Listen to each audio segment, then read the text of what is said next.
In this video, we are going to rationalize fractions that have more complicated two-term denominators, and we're going to do that using something called the conjugate. Now let's take a look at our first example. You're going to want to surround your bottom, since it has two terms, in parentheses. If your top had two terms, use parentheses. We are going to multiply the top and bottom by the conjugate. Now, what is the conjugate? Well, the conjugate leaves everything alone but changes that sign. So that is going to become a minus. So we're going to multiply top and bottom by the square root of 3 minus 1.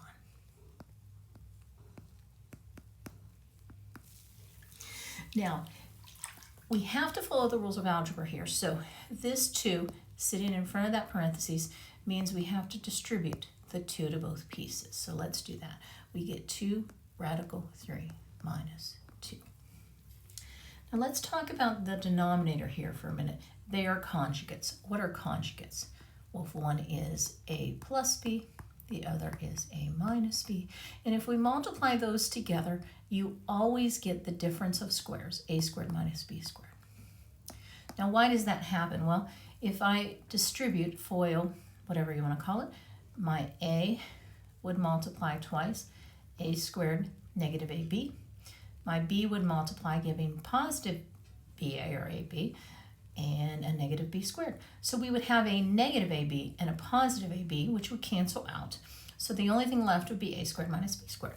So this, we can apply that formula, and we can just square the first piece, square root of 3. When you square it, the square root pops off, leaves you a 3.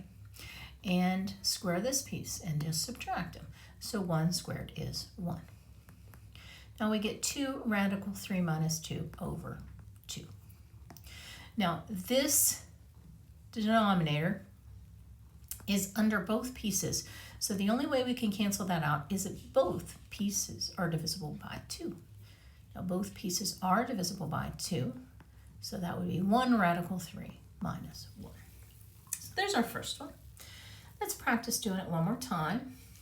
So surround your denominator with parentheses. We're going to multiply top and bottom by the conjugate, square root of 5 minus 1 on both top and bottom.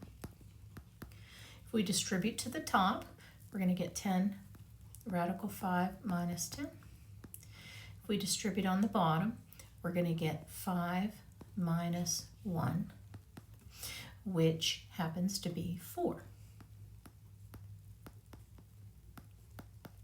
Now, you can't reduce completely like we saw here, but these pieces are all divisible by 2. So we can do that for a final answer of 5 radical 5 minus 5, lots of 5s on top, over 2. So there's how you rationalize with the conjugate. I hope that helps. If you liked that and that helped you, please like this video and watch for more to come. Thanks. Bye.